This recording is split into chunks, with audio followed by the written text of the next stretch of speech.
बहुत ज़्यादा क्योंकि उनको प्रॉब्लम हो रही होती है, आँव आ रहे होते हैं, कईयों को IBS हो जाता है क्योंकि उनका डाइजेस्टिव सिस्टम बिल्कुल ख़राब हो जाता है इस नाभि की वजह से। तो पहले इस नाभि को आप ठीक करेंगे, तो अगर आप नाभि पे फोकस करेंगे तो ये IBS तो ऑटोमेटिकली ठीक हो जाएगा।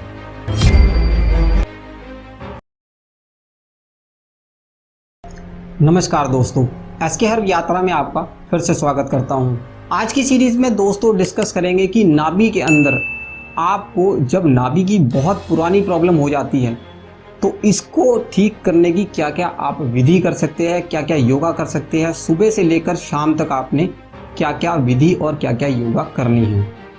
अगली सीरीज में मैं आपसे डिस्कस करूंगा क्या क्या आपने खाना है और क्या क्या आपने दवाइयाँ वगैरह लेनी है।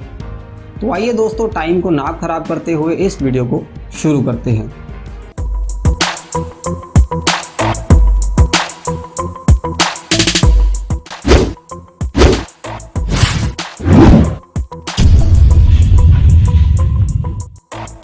सबसे पहले दोस्तों, जब व्यक्ति की बहुत ज़्यादा पुरानी नाभि हो जाती है तो उसको एक रूटीन बनाने की कोशिश करनी चाहिए।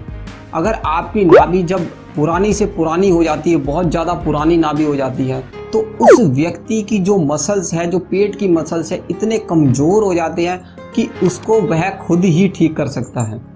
वह व्यक्ति कहीं और ना जाने की बजाय आप खुद ही इसको ट्राई करेंगे या खुद ही आप घर पर योगा करेंगे तो आप बिल्कुल स्वस्थ हो सकते हैं, बजाय किसी और से आप नाभि ठीक कराने के। सबसे पहले मैं आपसे डिस्कस करना चाहूँगा उस आसनों की कि सुबह से लेकर आप शाम तक कैसे आप अपनी नाभि को मेंटेन कर सकते हैं। दोस्तों, अगर आपकी देखिए पुरानी नाभि हो चुकी है तो आपको कॉन्स्टिपेशन या लूज मोशन या IBS या कुछ ऐसी समस्याएं, बहुत सारी समस्याएं हो रखी होंगी। तो आपको करना क्या है, सबसे पहले आपको सुबह उठना है तो आपको पेट साफ करने की ज़रूरत है। आप पेट साफ कैसे करेंगे?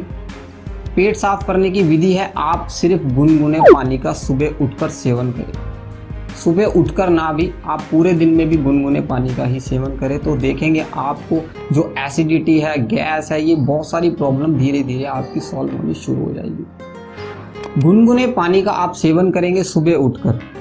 आप अगर 5 बजे उठते हैं तो 5 बजे, 6 बजे उठते हैं तो 6 बजे, अगर आप 7 बजे उठते हैं तो 7 बजे, लेकिन इससे लेट आपको नहीं उठना है।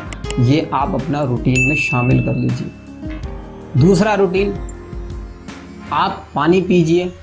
2 गिलास कम से कम आप पानी पीजिए। अगर आप 2 गिलास नहीं पी सकते तो आप 1 गिलास से शुरू कीजिए।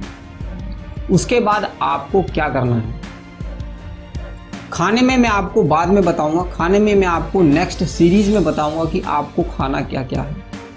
इस सीरीज में सिर्फ मैं आपसे योगा शेयर करने वाला हूं, आपको कौन कौन सी योगा करनी है। खाने के बाद मैं आपसे बाद में करूँगा, अगली सीरीज में बात करेंगे खाने की। गुनगुने पानी का सेवन करने के बाद आपका पेट अगर साफ नहीं होता है तो आप पार्क में टहलिए या आप बाहर टहलिए, कहीं पर भी आप टहलेंगे तो आपकी प्रेशर बनेगा तो आपका पेट साफ हो जाएगा। जब आपका पेट साफ हो जाए तो आप थोड़ी सी एक्सरसाइज करना शुरू कीजिए। कौन कौन सी आपने एक्सरसाइज करनी है वो मैं आपको बता देता हूँ। सबसे पहला आसन है उत्तान पाद आसन। इस आसन को करने के बाद आप देखेंगे आपका पेट में आपको रिलीफ मिलना शुरू हो जाएगा। दूसरा आसन है धनुरासन। इसको भी आप कम से कम 10-15 मिनट करिए। धनुरासन भी आप करेंगे तो आप देखेंगे आपको अद्भुत लाभ मिलना शुरू हो जाएगा। अगला आसन है दोस्तों मरकट आसन। आप मरकट आसन भी कर सकते हैं, इससे आपको देखेंगे बहुत ज़्यादा रिलीफ मिलना शुरू हो जाएगा। तीसरा, आप देख सकते हैं स्क्रीन पर, इस प्रकार आप लटक भी सकते हैं। अगर आपकी सुविधा है आपको लटकने की तो अगर आप लटक सकते हैं तो ऐसे भी लटक सकते हैं। जो आपकी नसों में उलझन हो चुकी है, जो उलझ चुकी है, वो आपकी नाभि बहुत पुरानी हो चुकी है या वो जगह नहीं छोड़ रही, तो इस ऐसे देखिए, जैसे आप स्क्रीन पर देख सकते हैं, ऐसे आप लटक सकते हैं। इससे आपकी जो धरण है, नाभि है, जो भी आपको प्रॉब्लम हो रही है, बहुत ज़्यादा उसमें रिलीफ मिलना धीरे धीरे शुरू हो जाएगा। लेकिन आप क्विक मत कीजिएगा। आप क्विक कर जाते हैं, आप 2 दिन करते हैं, 3 दिन करते हैं या चौथे दिन करते हैं, आपको रिलीफ मिलता है या नहीं मिलता वो तो आप बता ही देते हैं मुझे। लेकिन कई लोग इसे क्विक कर देते हैं बहुत ज़्यादा क्योंकि उनको प्रॉब्लम हो रही होती है, आँव आ रहे होते हैं, कईयों को IBS हो जाता है क्योंकि उनका डाइजेस्टिव सिस्टम बिल्कुल ख़राब हो जाता है इस नाभि की वजह से। तो पहले इस नाभि को आप ठीक करेंगे। तो अगर आप नाभि पे फोकस करेंगे तो ये IBS तो ऑटोमेटिकली ठीक हो जाएगा। कोई इतनी बड़ी बात नहीं है, समस्या नहीं है। लेकिन समस्या आपके लिए तब हो जाती है जब आप खुद ही आलस से भरे होते हैं, आप उठ नहीं पाते हैं, आप कुछ आपके दिमाग में डिप्रेशन हो जाता है। तो इन चीज़ों को आपको देखिए थोड़ा सा तो आपको फोकस करना पड़ेगा योगा की तरफ। अगर आप देखिए उस तरफ मूव नहीं करेंगे, दवाइयों की तरफ ही आप देखते रहेंगे, मैं कौन सी दवाइयाँ खाऊं, मैं कौन सी दवाई खाऊं। हालांकि मैं आपसे दवाई शेयर करूंगा अगली सीरीज़ में, आपसे प्रॉपर तरीके से क्या खाना है क्या नहीं खाना वो भी मैं आपसे शेयर करूंगा। लेकिन आपको उससे पहले थोड़ी एक्सरसाइज तो करनी ही पड़ेगी।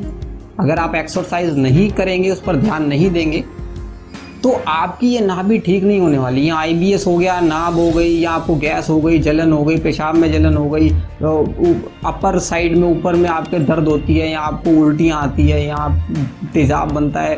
तो ये सारी समस्याएं इस नाभि की वजह से, जिसे नाभि चक्र भी बोलते हैं।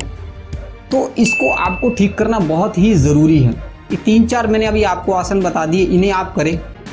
अभी और आसन मैं आपको बता देता हूँ। अगला दोस्तों, आप ध्यान रखिए, कभी भी आप जब मोशन बैठते हैं तो आप एक तो अंग्रेजी लेटरिन का इस्तेमाल करना छोड़ दीजिए। उससे आपको बहुत नुकसान होता है। आप जब भी बैठेंगे तो अगर आप देसी लेटरिन का इस्तेमाल करेंगे तो उससे आपकी नाभि में फ़र्क पड़ता है, अपने आप खिंचाव पड़ता है। आपके जो हाथ है, आपको मैं आसन करके दिखा दूंगा, ये स्क्रीन पर आप देख लीजिए। ऐसे करके आप लेटरिन कीजिए, आप ऐसे करके बैठिए, देखिए आपको कितना अद्भुत लाभ मिलेगा, धीरे धीरे मिलेगा। एक तो आप ये देसी लेटरिन शुरू कर दीजिए करना, इससे भी आपको बहुत लाभ मिलना शुरू हो जाएगा। बहुत ही डीपली बातें होती है, आपको ध्यान देनी पड़ेगी, चीज़ों को ध्यान देना पड़ेगा कि छोटी छोटी बातें होती है जो आपके पेट को बिगाड़ देती है। ठीक है। इसके बाद दोस्तों, हो सके तो आप नहाने से पहले आप पिंडलियों की मालिश ज़रूर कीजिएगा। आप देख सकते हैं स्क्रीन पर पिंडलियों की मालिश हो रही है। इस तरह आप पिंडलियों की मालिश ज़रूर करिएगा। फिलहाल तो मैं आपको प्रॉपर तरीके से नहीं बता पा रहा हूँ, लेकिन आप पिंडलियों की मालिश कीजिएगा।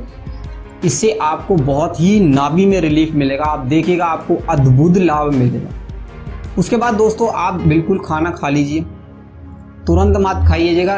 एक्सरसाइज आप ध्यान रखिएगा, जब भी एक्सरसाइज करें कम से कम आधा घंटा कुछ मत खाइएगा। लेकिन दूसरा सबसे बड़ा आपको ध्यान रखना है कि आपको एक्सरसाइज कोई भी आप करते हैं तो करने के तुरंत बाद आपको बिल्कुल भी पानी नहीं पीना है। अगर आपको पसीना थोड़ा बहुत भी आया हुआ है तो आप पंखे के नीचे बिल्कुल मत आइएगा। उसको आधा घंटा बिल्कुल आप ऐसे ही छोड़ दीजिएगा, पसीना बिल्कुल निकलने दीजिएगा आपकी बॉडी से, उसको सुखाइए मत बिल्कुल भी। उससे आपको नुकसान हो सकता है। एकदम आप उसको हवा देंगे तो आपको गर्म सर्द होने की संभावना हो जाती है। अब दोस्तों, इसके बाद आप आराम से नाश्ता कीजिए। नाश्ते में क्या करना है वो मैं आपको सीरीज़ में बताऊंगा, खाने वाली सीरीज़ में क्या क्या खाना है क्या क्या नहीं खाना। आप अगली सीरीज़ को देख सकते हैं, उसमें आपको पता लग जाएगा क्या खाना है क्या नहीं खाना।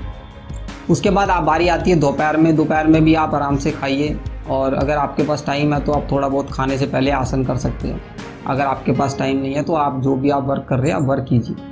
शाम को आपको टाइम निकालना ही पड़ेगा। मैं आपसे ये नहीं कहूँगा कि टाइम है या नहीं है, आपको टाइम निकालना ही पड़ेगा। 15 मिनट से 20 मिनट आपको कम से कम निकालने पड़ेंगे, जिसमें आपको धनुरासन करना है और आपको नौका आसन करना है। 2 आसन कर लीजिए। ये 2 आसन आपके लिए खाने से पहले, आप 15 मिनट पहले खाने से आप ये 2 आसन कर लीजिए, 15-20 मिनट पहले। ज़बरदस्त आपको लाभ मिलेगा, ज़बरदस्त। आपको कुछ भी शिकायत करने की ज़रूरत नहीं पड़ेगी। आप खुद ही देखेंगे कि आपको क्या क्या लाभ हो रहे हैं। आपको जो IBS की समस्या है, आपको जो पेट फूलने की समस्या है, आपको जो तेजाब बनने की समस्या है, आपको यूरिक एसिड है, जो सा भी कुछ भी प्रॉब्लम है पेट की, आपकी बिल्कुल ठीक होनी शुरू हो जाएगी। आप शुरू कीजिए, और आप शुरू ही तो नहीं करते। और ये भी है कि आपको खाने में क्या क्या लेना है, ये भी बहुत बड़ा मैटर करता है। तो नेक्स्ट सीरीज़ में मैं आपसे शेयर करूँगा कि खाने में क्या क्या लेना है। तो शाम को ये 2 आसन कर लीजिएगा, उसके बाद आप आराम से 15-20 मिनट खा के आप सो जाइए। आज के लिए दोस्तों इतना ही। आज हमने बात करी योगा की। प्रॉपर तरीके से आपने योगा और आप एक्सरसाइज, इन एक्सरसाइज को आप करेंगे तो आपको देखेंगे आप बहुत ज़्यादा रिलीफ मिलना आपको शुरू हो जाएगा। दूसरा, आपको सबसे मेन है खाने पीने की जो समस्या है, वो मैं आपको नेक्स्ट सीरीज़ में आपसे शेयर करूँगा, और कुछ जो मेडिसिन है वो मैं आपको बता दूँगा जो घर पर ही आप बना सकते हैं। तो आज के लिए इतना ही दोस्तों। आशा करता हूँ दी गई जानकारी आपके लिए बहुत ही उपयोगी होगी। वीडियो अच्छी लगी है तो दूसरों के